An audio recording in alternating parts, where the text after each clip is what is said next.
Convidamos para o tema Consumer Experience, dos millennials ao público da melhor idade. Para moderar este painel, Graça Sermu, diretora editorial das revistas Decision Report e Risk Report. Para compor este painel, convidamos o diretor de TI do Magazine Luiza, Luiza Labs, André Fatala.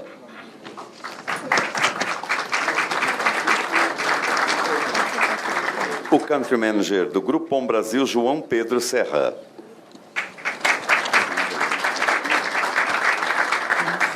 Diretor de TI do Grupo Pão de Açúcar, Júlio Baião. Coordenador de MBA do INSPER, Silvio Laban. Diretor de Soluções e Desenvolvimento de Negócios da British Telecom, Marcelo Leite. E completando este painel, diretor de Soluções e Engenharia da NEC, Wagner Copede Júnior.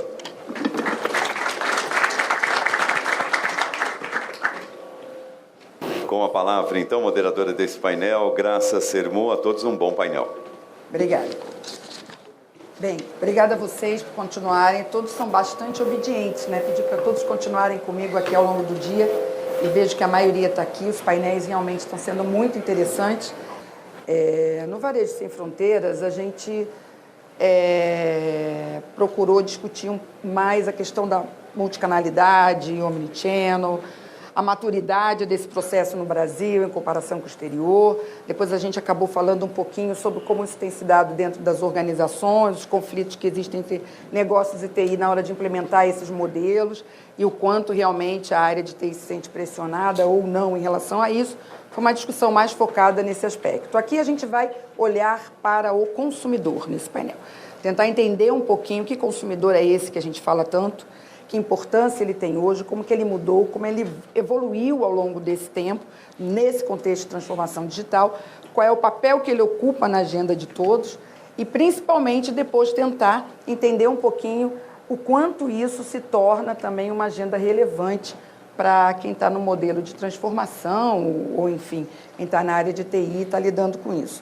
Eu gostaria de convidar o Silvio para pontuar a abertura do nosso painel com algumas questões relacionadas à Consumer Experience. Bom, obrigado pelo convite, primeiramente. As pessoas talvez estejam se perguntando o que um professor, entre aspas, professor, está fazendo aqui. É que, na realidade, antes da minha encarnação acadêmica, eu tive encarnação como alguém que trabalhou na área de tecnologia. Então, depois que eu tive a sorte de não ter que lidar com isso mais no dia a dia, eu posso observar de fora e aí fica mais fácil, você tem um outro olhar. Então, nesse sentido, eu acho que, pensando no tema do painel, a primeira pergunta que a gente tem que se fazer, se a gente vai falar de Consumer Experience, a primeira pergunta é qual consumer? E o que a gente sabe desse consumer? E a tecnologia aí tem algumas respostas que pode dar para isso. E a segunda é qual experience? E qual experience para qual consumer? Então, acho que essa é uma questão importante, até porque nós não podemos ignorar que aquilo que nós oferecemos hoje, seja no mundo físico e mesmo em muitas iniciativas digitais, são soluções que foram construídas por uma geração para atender aquela geração, mas eminentemente uma outra geração que cresceu num outro contexto e que está entrando nesse mercado com uma outra visão, com uma outra forma de ver o mundo. E aí isso suscita uma série de questões. A primeira delas é qual é o papel da tecnologia nesse aspecto. A gente vê várias alternâncias, né? Uma hora a tecnologia está no céu, outra hora a tecnologia está no inferno. A tecnologia passa por uma série de hypes em que alguma coisa vai sempre resolver o problema, não resolve, todo mundo põe dinheiro e aí vem aquela pergunta. Antes havia uma pergunta muito clássica, né, nas áreas de marketing, 50% do meu orçamento não traz resultado, eu não sei qual dos 50%.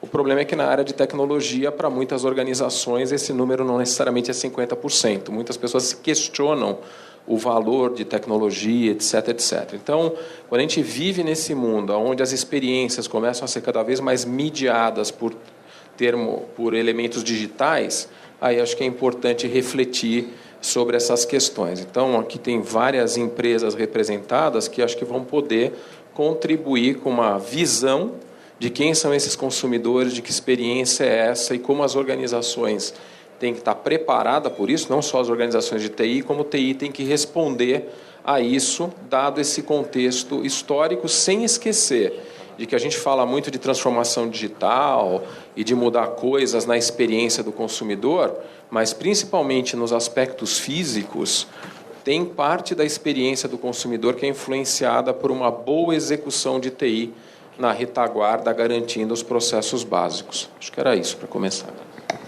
Obrigada, Silvio. É interessante essa colocação inicial do Silvio, questionando até o próprio tema, né, que consumer é esse, que experiência, que experience é essa que nós estamos falando. Eu queria pegar esse gancho do Laban para começar exatamente essa discussão fazendo a seguinte pergunta, assim, bem direta, e já foi um tema pontuado no painel anterior. Os consumidores hoje são mais digitais do que o varejo? Vou começar pelo lado de cá. Quem já quer começar? Vamos lá. Boa tarde. Bom dia. Sou o João Pedro Grupom. Eu acho que a provocação do Silvio é bastante interessante, né? Vou começar por ela, tá bom? Como que você faz produto ou cria user experience para alguém que não é você, tá certo? Então, eu olho aqui para a audiência, todo mundo terno, gravata, etc. E eu sempre ofereço uma oferta do Groupon, um desconto a mais do que o Groupon já tem descontos para as plateias que eu participo. E quando a plateia é mais, né, uma faixa etária um pouquinho maior, o nível de validação dos cupons é muito baixo. Quando a plateia é mais jovem, o nível de validação dessas promoções é muito alto.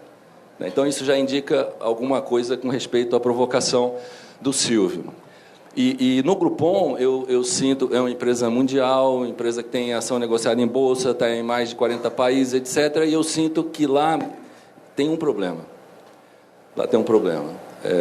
E qual é o problema? TI tem uma influência muito grande na definição do produto. Muito grande. E eu já passei pela TeamNet, por exemplo, a empresa, né, do Grupo TIM, que fazia todos os aplicativos de serviço de valor agregado. Já fui da área comercial, desenvolvimento de produto, etc. Quem desenvolve produto é produto, né? Quem desenvolve produto é alguém que vai fundo ali nas necessidades do usuário final, define os requerimentos e apresenta para alguém desenvolver esses requerimentos, está certo? Então, é muito importante que quem esteja desenvolvendo, fazendo código, etc., esteja fazendo esse código totalmente ligado a uma definição que veio antes, né? Definição dos requerimentos básicos que o cara de produto desenvolveu. Muitas vezes esse produto ITI está colado um no outro, né? Eu acho que você precisa ter uma fronteira aí, nem que seja, né, funcional. Acho que dá uma primeiro, e depois eu forneço o código de desconto para vocês. Garanto que a plateia mix aqui vai se interessar. Júlio, suas primeiras impressões aí sobre o tema e sobre essa questão se o consumidor é mais digital hoje do que o próprio varejo. Bom dia a todos. Eu quero sim, tá? Apesar de estar nos cabelos grisalhos, eu quero o código do Groupon, né? Porque eu também quero, então eu já tiro o blazer. Sem problema. Mas eu queria pontuar assim, duas questões específicas sobre a questão do Customer Experience. Eu acho que o primeiro, assim, quando a gente fala da TI e que quando a gente coloca o Customer Experience nesse contexto da TI, eu entendo que tem um aspecto que a gente precisa separar entre a experiência do cliente dentro de uma loja física ou dentro do mundo virtual, que obviamente ela tem que ser, e ela é muito importante. A gente ouve falar muito sobre a questão do frictionless, sobre sem fricção, produtividade, você conseguir chegar numa loja física, conseguir pegar o seu produto, falar com o vendedor, pagar, sair de uma maneira muito transparente, muito fluida. E às vezes a gente confunde um pouco isso, principalmente nas nossas empresas, nas áreas de negócio, com tecnologia, como se a tecnologia de fato fosse resolver esse problema do frictionless dentro da loja, né, do no friction. E não é bem assim.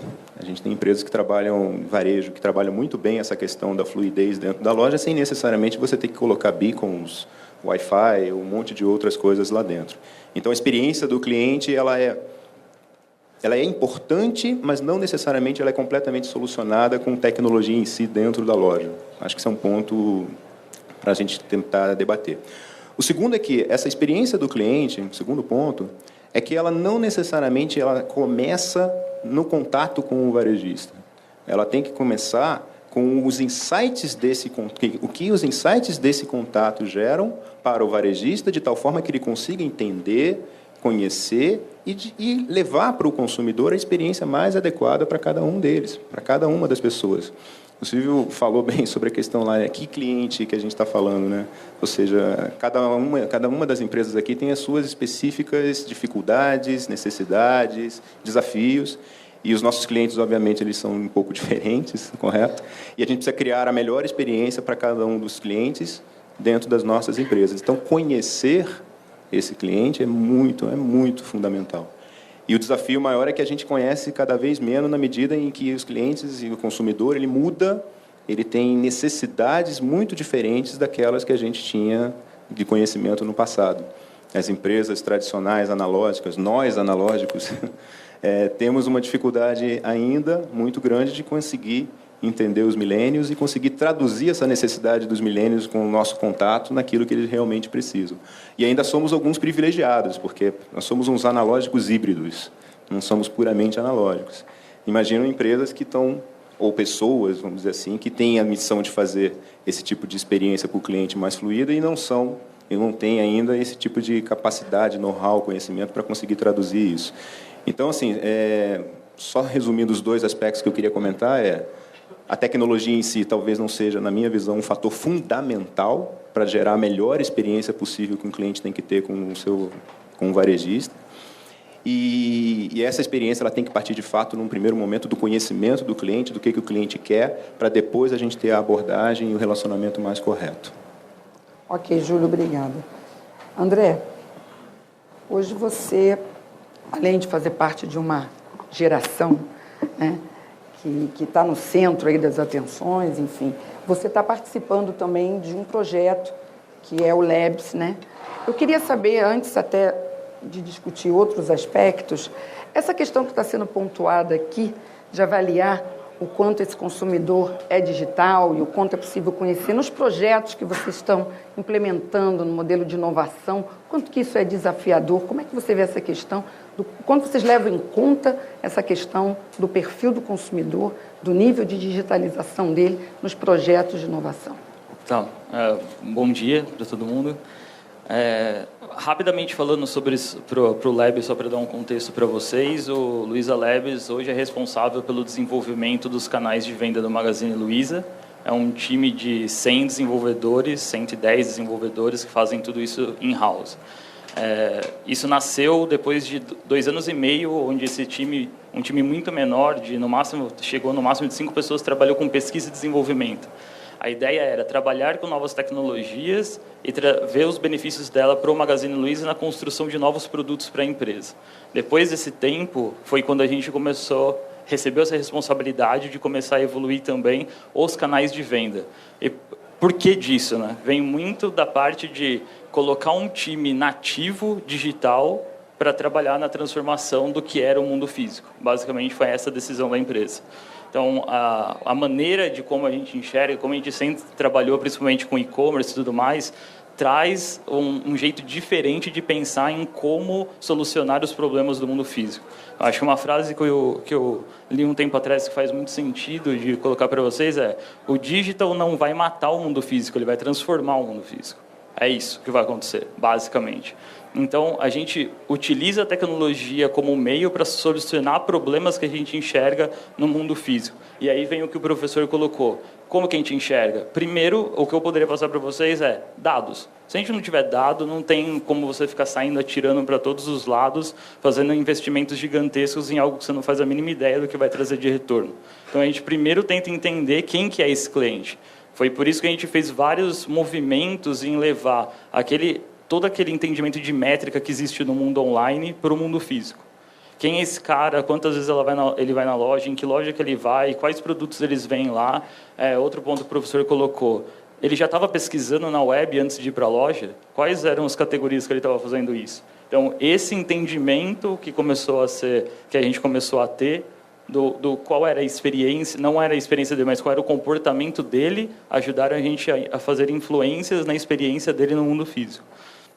Então, acho que é muito por aí, porque é um ponto que você não vai estralar o dedo, vai colocar um monte de parafernália dentro da loja e pronto, está solucionado. Até porque o cliente do Magazine não é o mesmo cliente que a Fast Shop tem, que o outro tem. O cliente do nosso app final, do app do Magazine Luiza do e-commerce, não é o mesmo da versão desktop. A gente vê que muitas pessoas da classe A, que não comprariam no Magazine Luiza com a marca C, compram via um mobile. E aí, como que a gente vai tratar esse cara? Por exemplo, faz sentido eu levar ele para dentro da loja? Então, a gente fez algumas iniciativas para levar e ver o que acontecia. O nosso Retira Loja primeiro saiu no nosso app do cliente final para fazer testes de como acontecia esse comportamento dentro da loja, para, a partir dali, ver e trazer um novo cliente para o Magazine Luiza, uma nova experiência para ele.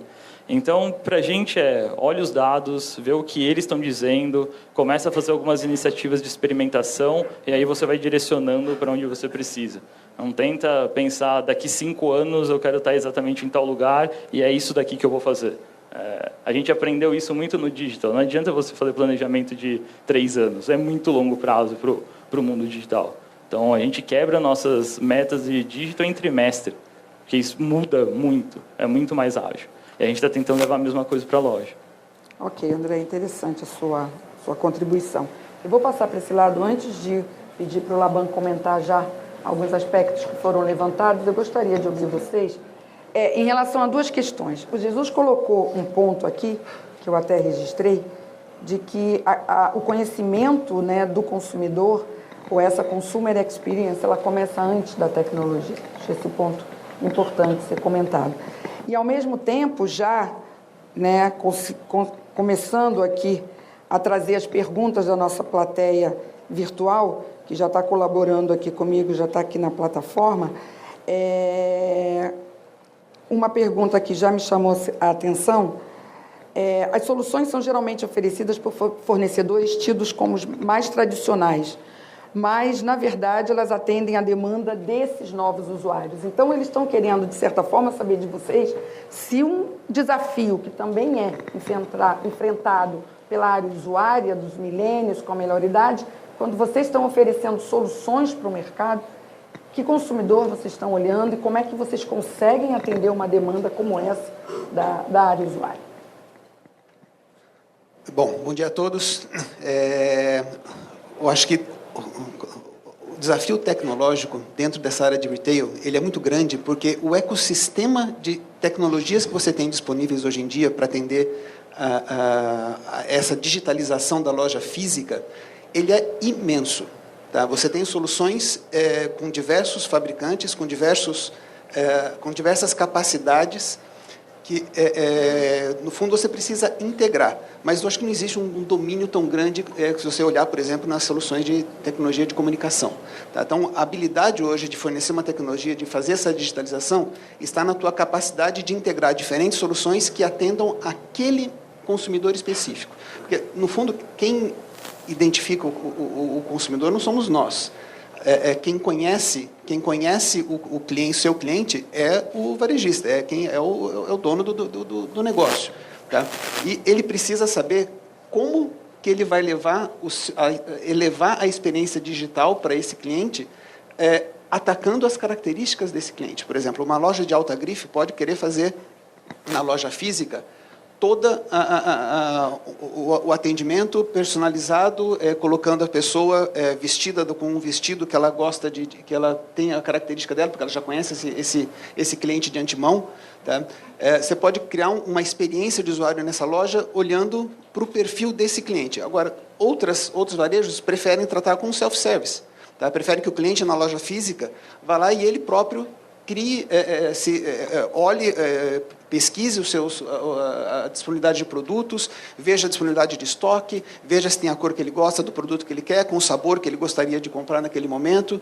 Tá? Então, essa variedade de tecnologias associada ao tipo de consumidor e ao tipo de mercado, ao tipo de cliente que você quer atacar, é um grande desafio para a gente. Tá? Porque, no fundo, o que a gente tem por trás disso tudo é a capacidade de coletar informações através de N dispositivos diferentes, que variam tecnologia desde RFID, beacons, Wi-Fi, N tecnologias diferentes, só que o que está por trás disso tudo é inteligência. Tá? O que vai fazer o diferencial para o lojista no final é você ter a inteligência capaz de transformar essas informações realmente em dados que permitam que você tire conclusões que vão te levar a ser mais rentável, a ser mais eficiente, a agradar mais o seu cliente com base nessa informação que você está coletando.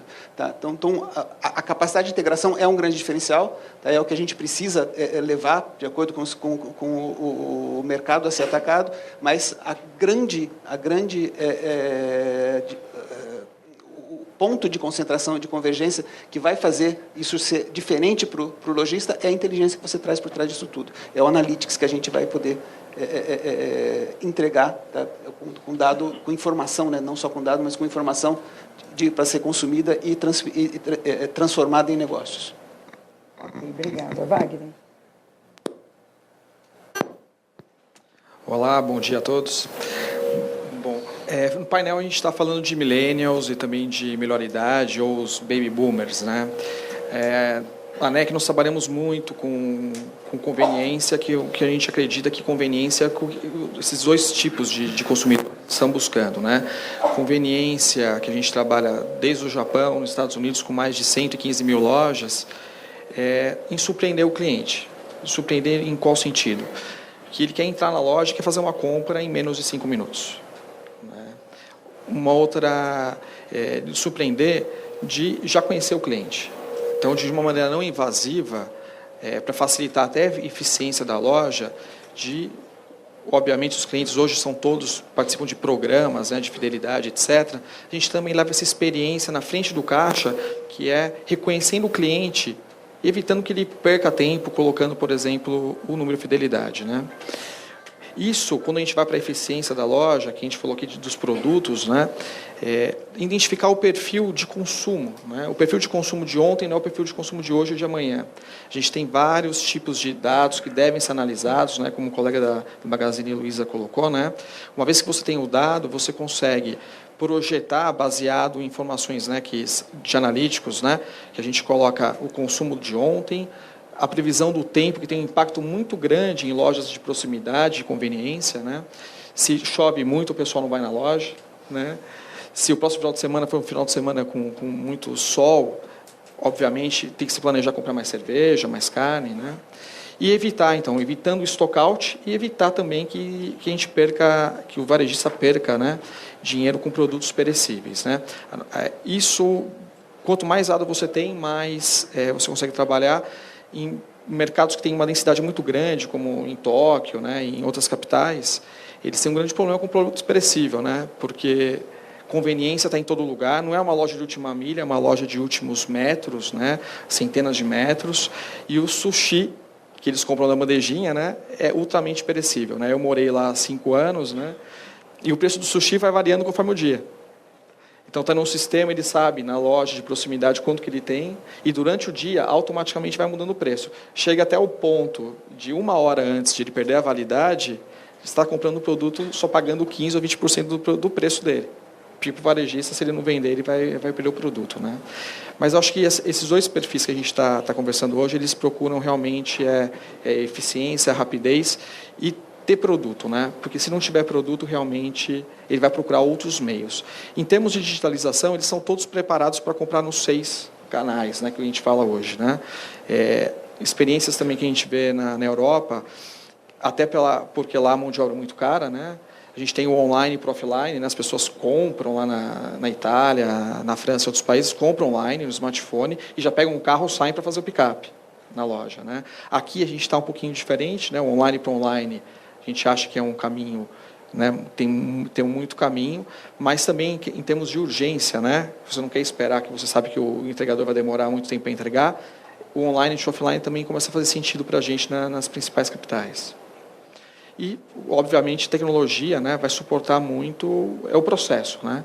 o processo do lojista que conhece o cliente, ferramentas para essa informação de perfil, quantas pessoas passaram, qual é o sexo, por hora, por loja, isso a gente já tem, reconhecer o cliente que está na loja, preparar um melhor mix, né?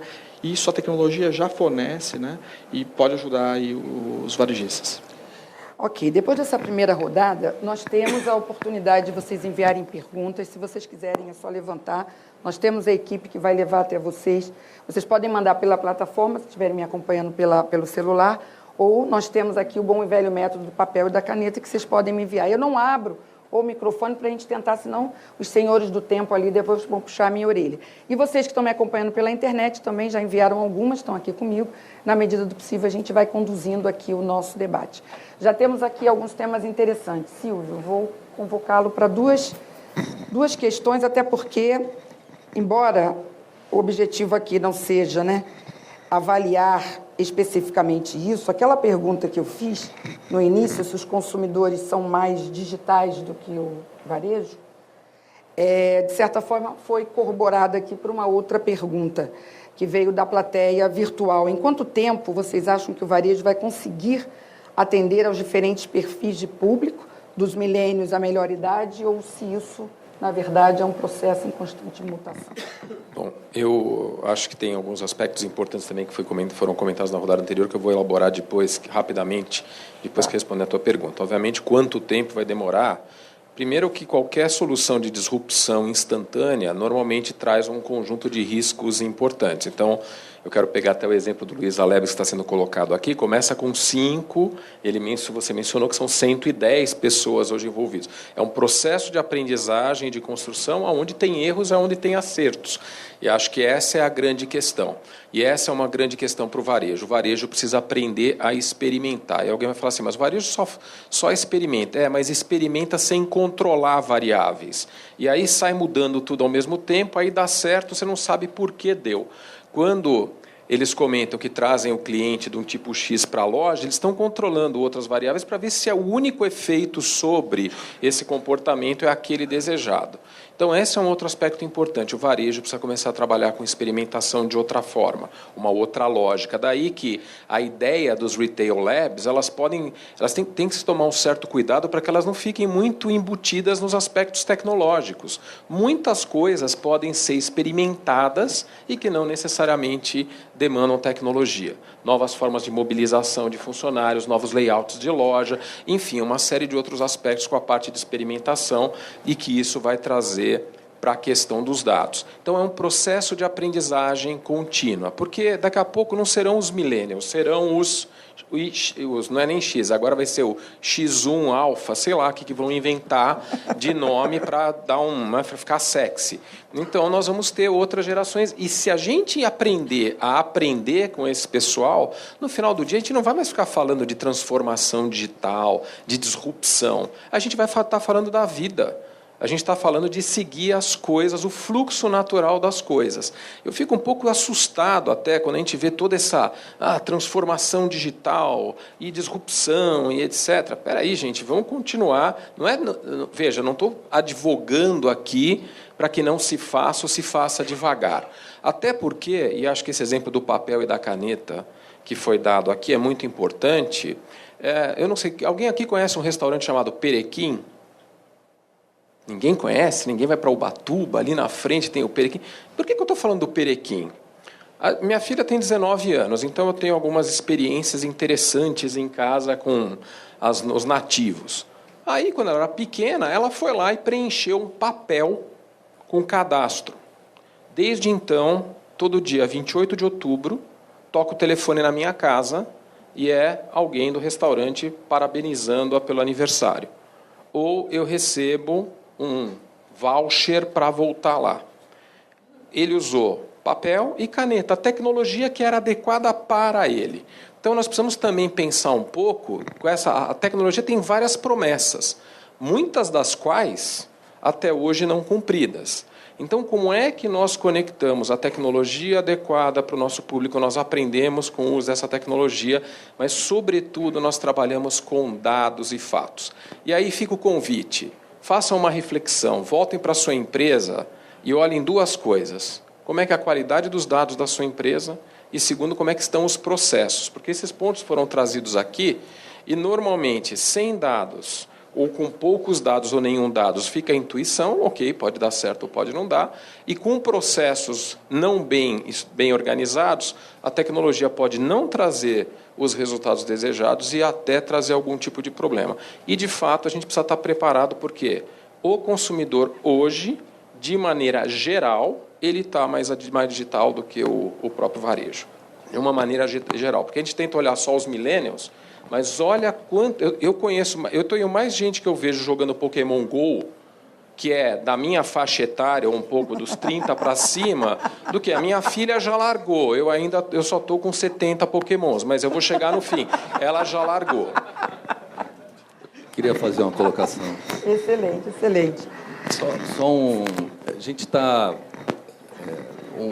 a tecnologia, né, o mundo, o conhecimento evolui exponencialmente, tá certo? O quanto a gente conhece hoje é 100 vezes maior do que a gente conhecia há um ano atrás, ou 2 anos atrás, e a evolução o conhecimento exponencial. A gente traz para o presente alguns paradigmas do passado que acabam atrapalhando o nosso desenvolvimento. Eu fui gerente de produto lá na Cera Johnson, lá na década de 90, coloquei no ar uma série de comerciais, tá certo? Onde você tinha milhões, centenas de milhares de dólares para fazer um comercial e depois milhões de dólares para você botar esse comercial lá na Rede Globo, tá certo? Para quem eu vou botar esse comercial? Então, era fundamental que você soubesse médias, né? Quem é meu público-alvo, né?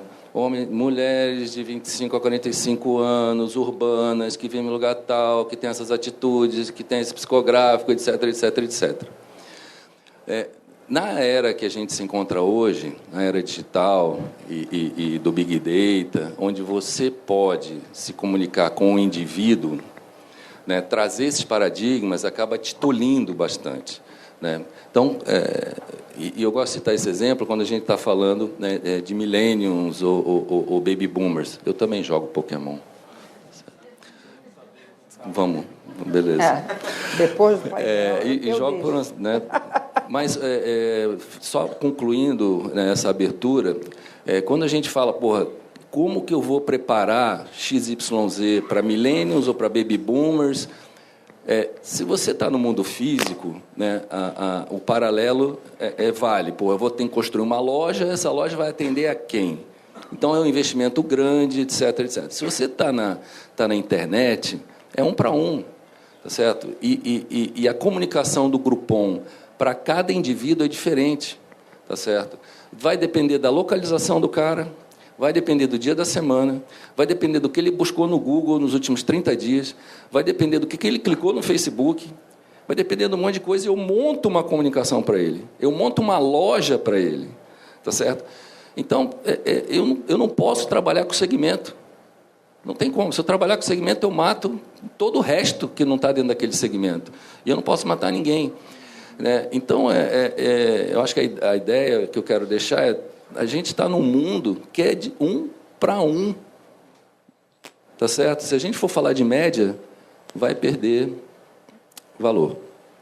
Pergunta da plateia virtual para você. Como o jogo Pokémon GO pode influenciar a experiência dos usuários no desenvolvimento de novas aplicações? Vocês chegam a olhar para esse fenômeno? Obrigada pela pergunta. Você joga Pokémon GO também? Luiz? Eu joguei um pouquinho. Já, eu também joguei, tá? Não era o tema por isso que eu digo, gente, o painel é um organismo vivo, a gente prepara tudo lá, faz uma pauta tão bonitinha, aqui só querem falar do Pokémon GO. Mas vamos tentar entender o que Pokémon GO tem a ver com o nosso painel, tem que contextualizar, é o meu trabalho aqui. André, está com você aí. Vamos lá. Para a gente, a parte do fenômeno que tem do Pokémon GO, que a gente estuda, é muito baseado no comportamento. Não tem nenhuma tecnologia ali que já não existisse há muito tempo. A parte de realidade aumentada, você poder fazer a parte de vetorização de mapa, trabalhar com aquilo de uma maneira super simples, jogar pontos dentro de mapa e fazer caça, isso tudo já aconteceu. Foi bem engraçado que a gente lembrou de uma campanha que a gente fez de um Natal em 2012, que as pessoas tinham que navegar pelo Google Maps e com o Street View e pegar umas ofertas que a gente estava fazendo. A gente falou, olha só. Já estava lá, né? Tipo, mais... tipo o Luiz Agô. Foi uma brincadeira de uma campanha na época que foi super bacana. Eu acho que o ponto é exatamente não na tecnologia, mas no pensamento de tipo, o que esse jogo poderia trazer para as pessoas. A gente está vendo, tem uma parte muito legal de ver crianças que têm alguns problemas, deficiências, que têm ou alguns medos, por exemplo, de sair de casa, que começaram a fazer isso por causa do jogo. Então, é esse o tipo de exemplo da do digital meio que transformando o mundo físico. Você fazer com que uma criança saia e vai até um parque e olhe e fala, olha as árvores, olha as flores, e pega um Pokémon. Então, acho que esse que é a coisa bacana do que a tecnologia pode fornecer, do que a gente está vendo da parte do digital. Então, não é muito... Não mais concordo. na linha do comportamento do que o que tem de tecnologia. Exatamente. Mas o comportamento hoje é muito importante, tudo que a gente está falando. Acho que esse é o ponto. O comportamento que é importante. A tecnologia, você tem peças de Lego para montar algo que vai atender e solucionar algum problema de um comportamento. Você tem que sempre ir com essa cabeça de solução de um problema. Não chegar e falar, se eu pegar então todas as tecnologias que existem, todos os fornecedores e colocarem dentro da loja do Magazine, eu vou ser... como a Apple, em rentabilização de loja por metro quadrado? Não. O cliente da Apple é outro, não é o mesmo do Magazine Luiza. Então, vai muito daí. Por isso que a gente fala muito, olhe para dado, tenta entender, olha para comportamento, e a partir dali direciona uma ação para alguma coisa. A mesma coisa que, para quem não foi atrás e leu, o cara que trabalha na Niantic, que foi o desenvolvedor do Pokémon GO, falou que é um projeto de quase 20 anos. A Alexa, o Google Echo, foi um projeto do lab deles de 7 anos para ser lançado só agora. Então não é assim. E as pessoas estão exatamente olhando para o comportamento das pessoas para criar algo. Não é faz qualquer device, joga aí que vai dar certo, porque agora eu sou digital. Então, eu acho que não é bem por aí. Boa. Só para complementar, como o Silvio, eu gosto sempre de trazer os exemplos. Isso que você falou é interessante. Eu tenho uma de 13, e sempre sábado e domingo, Luísa, vamos ao Parque Ibirapuera? Ela, não, essa hora, não gosto de ir a parque, está muito cedo, não vou ficar aqui, não sei o quê. A última vez eu falei, Luísa, eu estou indo para o Parque Ibirapuera. Está indo para o Parque Ibirapuera? Eu também quero ir. Eu falei, mas pega o skate. Não, mãe, eu vou com o celular, eu vou caçar Pokémon. Mas foi para o parque. E aí eu falei, não, além de celular, leva o skate, que ela adora skate. E no final ela acabou andando um pouco de skate. Eu falei, ai, viva o Pokémon, que bom. E ela trouxe o skate, enfim, ela saiu de casa e eu achei muito bom. Só para ilustrar aqui a nossa discussão. Eu já venho para vocês, mas tem uma pergunta específica aqui. Vamos falar um pouco de tecnologia, né? Eu acho que é TI, varejo. Júlio, qual o papel das novas tecnologias como Analytics e BI para elaborar essa estratégia de Consumer Experience do Pão de Açúcar? E se você tem algum exemplo que você possa dar interessante. O papel é fundamental. Todo, né? Eu até comentei isso logo no início. Né? Independente da gente falar de empresas muito grandes, como o Pão de Açúcar, ou pequenas ou médias empresas, é aquilo que a gente falou, ou seja, conhecer o consumidor ele é fundamental para poder atingir ele no momento certo, com um produto certo, da forma correta e etc. A tecnologia, quando a gente fala de tecnologia, eu vou voltar um pouquinho no passado, falando de Casas Bahia, especificamente, quando a Casas Bahia, há 60 anos atrás, ela começou aqui no Brasil, a venda dos produtos lá pelo seu Samuel Klein era lá a carrocinha que ele levava os produtos e tinha um caderno onde ele escrevia qual foi a venda, quanto ele tem que receber, eventualmente não recebia o dinheiro na hora, depois cobrava, etc. E aí começou os primeiros sistemas de TI para varejo a começarem a fazer. E, na prática, o que acontece ao longo do tempo, os desafios não são diferentes. Eles aumentam em escala, talvez aumentam em complexidade, aumentam em velocidade. Mas você tem que conhecer o seu cliente, tem que saber o que ele quer, levar o produto no momento certo, anotar o que você tem que receber, o que você tem que, eventualmente, depois pedir para o fornecedor, está ali. Em vez da caderneta de papel, você tem que fazer isso agora em tecnologia, em Big Data, em Analytics, em BI, e não somente uma informação que você tem agora só do contato direto com o cliente, mas de informações que você tem que capturar dos contatos que esse cliente faz com o mundo como um todo, nas suas redes sociais, com outros varejistas, etc.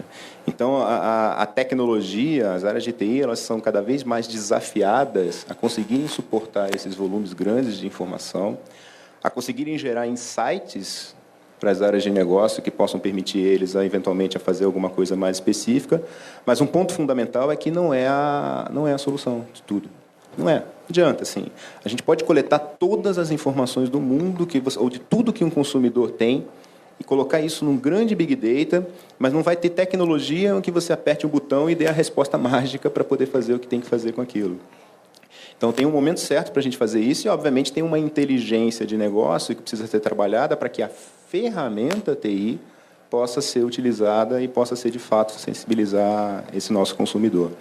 O GPA tem uma base enorme de clientes, tem vários canais de integração para vários produtos, e o desafio que a gente tem, como qualquer empresa grande, é trabalhar essa base, trabalhar essas informações e enriquecer elas de forma inteligente e conseguir utilizar isso entre os negócios e entre as empresas e entre as marcas. Então, esse é o grande desafio que a gente tem hoje no GPA quando a gente fala de analytics, de BI, etc. Tá ótimo, Júlio, obrigada. Wagner, uma questão aqui que eu vou endereçar para você, acho até em função do que você comentou sobre aspectos de conveniência, de como você proporcionar uma experiência e até surpreender o cliente. Coincidentemente, conheci alguns projetos de biometria nessa linha, mas a pergunta, ela fala não exatamente sobre esse projeto de biometria, mas o quanto essas investidas podem ser invasivas ou não, e como que o varejo, de certa forma, estaria preparado para, na hora de levar um tipo de experiência como essa, acabar ultrapassando uma fronteira aí complicada, que é a questão da privacidade, enfim, nesse sentido. Acho que é uma questão importante que você pode comentar, que tem a ver com experiência de cliente e conveniência. Não, legal. Quando a gente fala de conveniência, né, conveniência não é comprar numa loja de conveniência, né, é o relacionamento, né, na parte da troca, né, que seja de fato simples, rápida e conveniente, né, seja numa drogaria, seja numa loja de proximidade, né. Quando a gente fala de identificação de público, etc., a gente, no passado, tinha essa preocupação sempre com privacidade, né. Hoje, a biometria, já que todos os grandes cadeias já possuem esses programas de fidelidade, etc., já possuem muita informação que ela pode utilizar dentro da sua operação, né? O cliente já permite essa utilização. E o uso de biometria, por exemplo, como impressão digital, né, que a gente começou a desenvolver há mais de 30 anos para segurança pública, ela é invasiva. Ela é invasiva por quê? Porque tem que botar o dedo lá, seja, né, num leitor. Esse leitor pode ser de várias tecnologias, qualidades para provar a vida, tudo, mas ele é muito invasivo. Tecnologias novas, que são super seguras de biometria, como o íris, também é super invasivo, porque o leitor de íris você tem que quase colocar, né, o olho dentro do leitor, né? O reconhecimento facial que a gente tem hoje, que está funcionando em todos os aeroportos internacionais do país, ele é completamente não invasivo. Por quê? Porque as pessoas nem sabem que estão sendo escaneadas, né? Já estão em bases porque os passaportes todos têm fotos, a Interpol está conectada com todo mundo, né? Mas no varejo é uma experiência que a gente está trazendo de o cliente de fidelidade ser identificado no PDV, no ponto de venda, de maneira automática, que vai responder às necessidades dos millennials, né, e também de melhor idade, que é uma agilidade no momento do pagamento da compra. Ou mesmo, nós temos uma experiência, né, que é a principal empresa de tecnologia do Japão, com 100 mil funcionários só no Japão. A gente tem dentro dos nossos prédios restaurantes, cafés, né, de multimarcas. A gente começou agora, em junho, que é o pagamento eletrônico com face. Então, isso já se prova, né, que você tem uma tecnologia que você consiga, né, não ser invasivo e provar, né, que até aquela pessoa está com vida, que é para diminuir fraude, isso é muito interessante. Poucos de vocês também sabem, mas assim, o varejo hoje, quando abre um crediário na compra, né, de um eletroeletrônico ou um outro tipo de compra, o reconhecimento facial também, que não é invasivo, ele já está presente. Você tira uma foto ali para fazer o cadastro, e o varejista vai checar isso numa base e vai trazer um score, né? que tipo de crédito que ele pode dar para cada cliente. Então, hoje, né, já está muito presente esse tipo de tecnologia não invasiva. Excelente. Eu queria que você comentasse só o seguinte, como a gente está falando bastante sobre o quanto o consumidor é mais digital do que o varejo, você até conseguiu responder a minha pergunta dizendo que, de certa forma, ele está mais digital.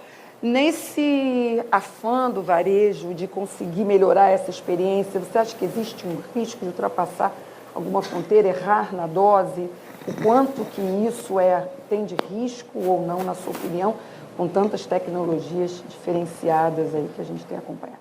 Sempre existe. Por outro lado, depende do tipo de relação que você quer desenvolver com esse cliente.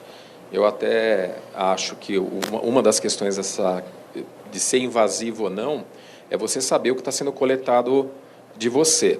E é curioso, porque as pessoas estão interessadas em trocar vamos chamar assim, esses segredos por conveniência. Se alguém aqui dentro tiver o Waze, já deveria ter percebido, né, que lá no Waze eles sabem todos os lugares que você foi. E o caso do próprio Pegão, para voltar para o Pokémon GO, é quando você foi, que velocidade você estava, onde você parou, onde você fez, que Pokéstops você visita mais, etc, etc. As pessoas têm interesse em trocar privacidade por isso.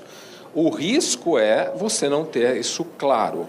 E esse risco, às vezes, é tentador. Porque, tá bom, o cara entrou lá, eu pego o rosto dele e eu já sei. Se tiver claro para ele, ok. Se não tiver claro para ele, é uma linha muito perigosa de ser ultrapassada. Você quer comentar, Marcelo, isso? Enquanto isso, tem alguma pergunta da plateia? Se tiver, por favor, levantem um dedo para que a nossa recepcionista de apoio possa levar o material para vocês fazerem. Dá uma circulada aí, ver se tem alguma pergunta. Por favor, Marcelo, comente esse aspecto. A minha visão é muito em linha com o que o Silvio comenta aqui. Eu acho que essa coleta de dados ela precisa ser conhecida pelo consumidor. Tá? Senão você rompe a cadeia de confiança que você estabelece com ele. Tá? Então, você ter as suas informações, coisas que você faz na sua vida pessoal expostas, não é algo que alguém queira que seja divulgado. Mas uma das coisas que a gente está falando bastante em relação a risco e tecnologia envolvida na venda em si, um dos riscos maiores que a gente tem é frustrar um cliente hoje numa venda omnichannel. Porque uma venda, hoje em dia, dificilmente ela começa num único canal. Normalmente a pessoa vai, ela entra consulta na web, já tem aí informações suas sendo coletadas, tá? Ele já consegue o varejista já consegue coletar uma informação desse tipo, mas quando o usuário vai comprar, nem sempre ele fecha a compra pelo canal online, porque ele tem um risco associado a isso. Será que essa camisa que eu estou comprando, ela tem a textura que eu espero que ela tenha? Será que ela tem a qualidade de tecido que é aquilo que eu quero ter? Então, às vezes, ela toma a decisão de ir para a loja e fazer a investigação pessoalmente. Então, a venda continua dentro da loja. Se você chega na loja, tá, você espera ter um atendimento que seja uma continuidade daquilo que você já pesquisou, que o seu atendente saiba que você já está procurando, tá, que consiga te dar uma explicação com qualidade sobre aquele produto que você está procurando. Imagina que seja um eletrodoméstico que você não tinha informação completa dentro daquilo do site online, você quer buscar informação mais precisa sobre aquele eletrodoméstico, você vai na loja, busca essa informação e o seu atendente não consegue te dar esse complemento, não consegue satisfazer essa tua curiosidade, ansiedade, ou então tirar sua dúvida sobre fechamento de compra. Aí é onde a tecnologia não entra. Tá? Então, em linha com tudo aquilo que a gente está comentando aqui, esse complemento de processo de conhecimento, do teu consumidor final, ele precisa ser fechado na última ponta com pessoas. Tá? Então, esse é um ponto importantíssimo. Tem uma última milha. Tem a última milha, tem o laço que você tem que ter no final para ser fechado, que é a continuidade da tua venda digital. O Jackson Andrade, da Nespresso, reforça um pouquinho essa questão que a gente está discutindo. Onde é que você está? Tudo bem? Como fica a segurança da informação considerando a quantidade de dados armazenados sem consenso do consumidor? Quer dizer, na verdade, você estende um pouquinho mais essa discussão que a gente está falando da invasão. Eu queria trazer para o lado de cá essa questão. Vocês poderiam comentar um pouquinho? Você, depois, Júlio, se comenta, por favor. O Groupon tem uma preocupação muito grande no que tange ao uso dessas informações, tá certo? Eu vou dizer que nesse nível de preocupação, eu, que sou country manager lá dentro, eu não tenho acesso a nenhum dado de nenhum consumidor meu. A gente coleta, sim, essa informação. Essa informação é usada em pró de agregação de valor para esse consumidor. Se ele não quiser receber e-mail, ele fala, não recebe nunca mais. Se ele quiser tirar o app, ele tira o app. Mas nenhum funcionário da empresa tem acesso a nenhuma informação de nenhum consumidor. Então, isso é básico, tá certo, para que a cadeia de confiança não seja quebrada. Mas a gente usa, sim, né, essas informações a fim de gerar valor para aquele usuário. Júlio, você quer comentar esse aspecto, só para a gente já passar para outro tópico? A gente também não pode esquecer que, de certa forma, o varejo ele também tem certas regras e regulamentações em relação a essa questão do uso da informação. Então, mesmo todo contato que um cliente tem com um varejista, ele tem que fazer o famoso opt-in para poder permitir que essas informações sejam utilizadas da forma como foi estabelecida nesse primeiro relacionamento. Então, e não só isso, mas também questões tão sensíveis como informações financeiras, etc., números de cartão, etc., também tem regulamentações em cima disso que precisam ser respeitadas. E o GPA, obviamente, respeita isso tudo. E um outro aspecto também que a gente não pode esquecer é que até o compartilhamento dessas informações dentro do grupo tem que seguir as regras específicas para cada negócio. Então, não necessariamente significa hoje que eu posso pegar informações de um programa como o PA+, e colocar ele com a informação do cliente completamente disponível e aberta para uma Casas Bahia, por exemplo. Não é tão simples assim. A complexidade aumenta na medida em que você tem empresas puramente digitais, onde a própria facilidade de coleta de informações gera um pouco de tentações ou descuidos em relação a isso. E, obviamente, no mundo onde a gente tem muitas informações sendo geradas, não só no mundo digital, mas até na loja física, com capturas de informações como os beacons, etc., isso também gera outras dificuldades. Mas eu acredito, de fato, que é uma maturidade que a gente vai ter que passar, tanto quanto consumidor, quanto como varejista, até conseguir alcançar ou chegar o mais próximo possível de uma situação mais adequada.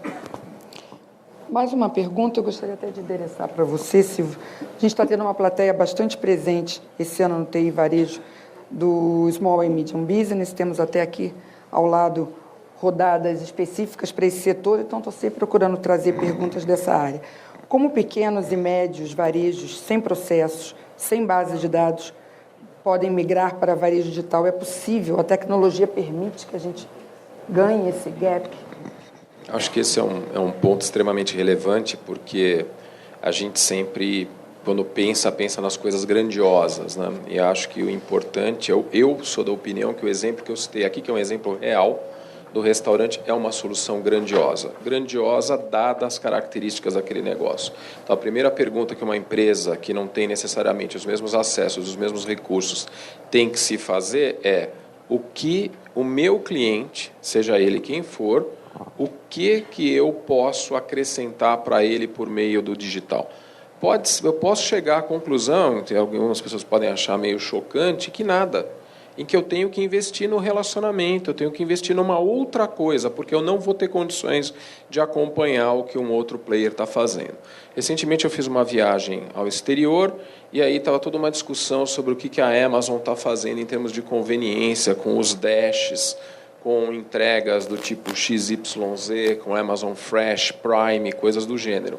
E a resposta que a gente está vendo no exterior para o varejo de alimentos especificamente é investir em frescor na loja, investir em lojas que tenham um sortimento amplo, que tenham histórias sendo contadas dentro da loja, de tal maneira que aquela conveniência possa ser contraposta a esse tipo de conveniência de contato com produtos, de contatos com a empresa. Então, uma empresa que tem menos recursos tem que usar isso de maneira sábia. Como foi dito aqui, ali e depois confirmado aqui, existe uma multiplicidade de tecnologias e é como se fosse um Lego. Eu, na hora que vou brincar de Lego, eu posso escolher montar um castelo gigante ou um boneco daquele que está na loja, ou posso montar um negocinho pequenininho.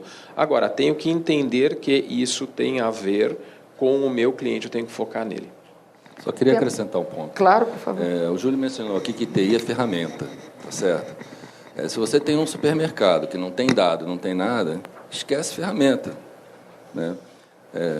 CRM, né? Fui de marketing anos na minha vida, nasci lá no marketing analógico, começou com CRM. Se você não tem uma filosofia de 1 para 1 na sua empresa, não adianta você comprar uma ferramenta CRM, tá certo? Se você não tem cuidado com os dados, pegar o nomezinho lá no bar para mandar um cartão de aniversário, fazer uma ligação, né, num processo totalmente analógico, não adianta você ter um módulo de CRM. Então, o TI é a ferramenta. Ela vem, né, se juntar à tua necessidade enquanto a empresa está se diferenciando, enquanto processos novos e diferenciados você está criando ali dentro. Não é TI que vai criar o diferencial. TI vai suportar o teu diferencial. Aproveitando que você falou sobre o 1 para 1, tem uma pergunta aqui que explora um pouco mais esse aspecto. Para todos, inclusive. No entendimento de vocês, tratar o consumidor como indivíduo, 1 para 1, como você relacionou, é mais difícil de se fazer na loja física? Essa é a primeira questão. E se sim, quanto? No Brasil, parecemos estar ainda 10 anos atrás dos Estados Unidos, depois você pode comentar, por exemplo, quando se trata de loja física. A sensação é que a loja física não está conseguindo acompanhar essa transformação. Já passo para vocês, deixa só você que foi... Você quer começar, Júlio? Faz. Pode ser, vai. Tratar um cliente 1 para 1 dentro de uma loja física, obviamente, é mais difícil. Sem dúvida é mais difícil. A loja ela tem uma identidade que ela tem que, de certa forma, suportar todo o público que vai até essa loja. E essa identidade dela, ela é única, é a identidade da loja. Seja porque ela é feita pela sua identidade visual, produtos, preço, pessoas que atendem dentro dessa loja, mas está ali aquela identidade. E as pessoas que vão até a loja, o consumidor que vai até a loja, cada um tem as suas características diferentes, suas necessidades, suas expectativas de relacionamento. Então, é óbvio que o relacionamento one-to-one para uma loja física ele é muito mais difícil. Mas eu acredito que a gente pode, de certa forma, diminuir isso na medida em que a gente começa a integrar o consumidor que vai dentro de uma loja com outras ferramentas e informações que possam complementar essa experiência focado para ele. A gente fala muito o smartphone é uma característica disso.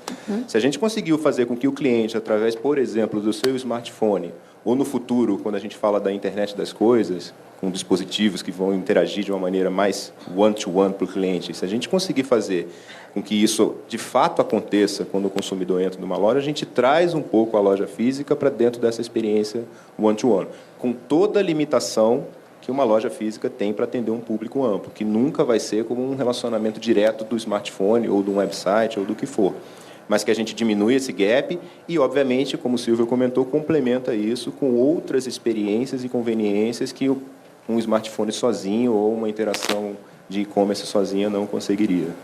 Só acrescentaria o fato de, além de você ter na loja todo um treinamento, padronização do atendimento, etc., você também tem um fator humano ali. Como é que você vai controlar a interação de um para um, né? Um atendente de 18, 19, 20, 22 anos atendendo uma senhora, tá certo? Com valores diferentes, necessidades diferentes, jeito de se apresentar diferentes, né? Então, além do que o Júlio já colocou, ainda tem um fator humano que bagunça essa história toda. Você gostaria de comentar? A experiência que normalmente hoje o consumidor ele usa vários canais de compra. Então, utilizar a mesma base de informação que você tem na loja online, na loja física, vai reduzir essa diferença. A experiência do usuário pode ser muito mais próxima da experiência online se você utilizar ferramentas corretas para fazer o atendimento a esse usuário. Como, por exemplo, O reconhecimento facial é uma ferramenta importante que você sabe quando esse cliente, esse fidelidade entrou na sua loja, você pode mostrar, você já tem todo o perfil, todo o histórico de compras desse cliente, idade, preferências, que você vai começar a mostrar ao cômodo conforme ele anda pela loja os produtos que vão ser mais adequados para esse cliente. Talvez não reconhecimento facial, mas smartphone. Hoje, todas as grandes empresas já têm seu próprio aplicativo de venda, você já tem seu cadastro, automaticamente quando você entra na loja, essa loja sabe que você está entrando, que é você quem está entrando nessa loja, então você passa por esse mesmo processo de personalização. Tá? Então, você consegue diminuir muito esse gap entre o que é uma experiência digital, online, na compra pela web com essa compra física. Mas você tem que ter toda essa... O que o Jesus colocou é perfeito.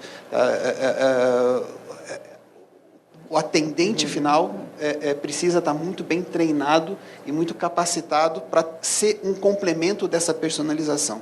Tá? E precisa estar equipado para poder fazer esse complemento da forma adequada, com ferramentas, com tecnologia necessária para que ele seja a continuação das informações que você tem armazenadas sobre esse cliente. Ok, eu acho que nosso tempo temos para só mais uma... Então, vou trazer uma última questão que pode ser comentada aqui pelo Silvio para encerrar. É um pouquinho longa, eu vou encurtar aqui. Graça, bom dia, parabéns por mais este belo trabalho. Estou curtindo muito a apresentação, já estive aí em outras oportunidades falando do setor financeiro. Hoje estou no Grupo Pão de Açúcar, curtindo os palestrantes. Por questão de agenda, não pude comparecer, por isso a gente tem nossa plateia remota. Então, tive que ficar remoto. Pergunta ao seleto grupo. Até que ponto uma empresa física, com lojas e clientes em suas instalações, pode e deve pensar como uma startup? Qual o limite entre esses dois mundos, pensando nos próximos tempos? Abraços a todos. Fernando Martins, do Grupo Pão de Açúcar, obrigada. Você já esteve sim comigo, mas é ótimo que você esteja me acompanhando aí pela internet. Silvio, pensar como uma startup? Então, acho que a gente tem que pensar por que a gente pensa, o que faz uma startup que uma empresa não pode fazer. Essa é a grande questão. O que faz a startup? Normalmente ela é ágil, normalmente ela corta uma série de processos burocráticos, ela elimina engessamentos, ela tem um aspecto no fator humano muito mais, no processo de startup, no início, muito mais um respeito pela decisão das pessoas do que por estruturas organizadas. Então, as empresas, pensar como startup, então é pensar ser ágil, é pensar cortar a burocracia, é pensar ser produtivo? Bom, então todos temos que pensar que nem startup. Assim como quando nós falamos de tecnologia e o problema do Brasil está atrás ou não está atrás, nosso problema talvez não é a tecnologia suportar as pessoas, são as pessoas serem suportadas pelas organizações. E as tecnologias vêm junto como ferramenta. O nosso problema não é necessariamente de acesso à tecnologia. Eu, como tenho mais cabelo branco, sou do tempo que tinha um negócio chamado reserva de mercado. Hoje a reserva de mercado se dá por conta de custos, impostos, taxa de câmbio e coisas do gênero, mas a gente tem muito mais disponibilidade sobre tecnologia. Agora, o que nós estamos fazendo com o fator humano? O Júlio começou falando isso, todo mundo tocou nesse ponto. Qual é o papel do fator humano nesse processo? Tecnologia nova com organização velha é igual a organização velha que custa mais caro.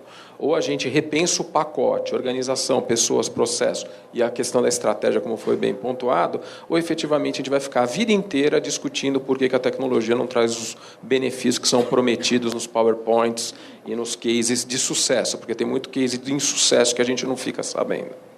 Só acrescentando, né, o que o professor falou, Silvio, uma coisa que a startup tem, que uma empresa grande não tem, além de ser a falta de processos e políticas, etc., são as pessoas, tá certo? Quando você tem uma startup, aquelas pessoas que estão trabalhando ali dentro, elas não querem saber que horas elas começam a trabalhar, que horas elas param de trabalhar. Elas estão brigando contra todas as políticas de empregados e etc., e estão ali dando sangue por um sonho, tá certo? Se você quer ter uma experiência de startup dentro da tua mega empresa, você tem que tratar um grupo que tenha um sonho, né, e queira deixar uma obra. Essa, além dos processos citados pelo professor, né, a cabeça das pessoas em uma startup é diferente. Elas não estão ali trabalhando de 9 às 6, tá certo? Não querem férias, trabalham meia-noite, a hora que for. Como que você leva, então, essa atitude para dentro de uma empresa grande? André, você quer comentar? Vão puxar minha orelha, mas é só um minutinho. Acho que 2 pontos são importantes. Todo mundo está falando de pessoas, que foi o que a gente acabou montando dentro do Magazine. O professor colocou bem. Hoje o Luiza Labs, ele é no pilar de transformação da empresa, nós somos um dos responsáveis pela parte de transformação cultural.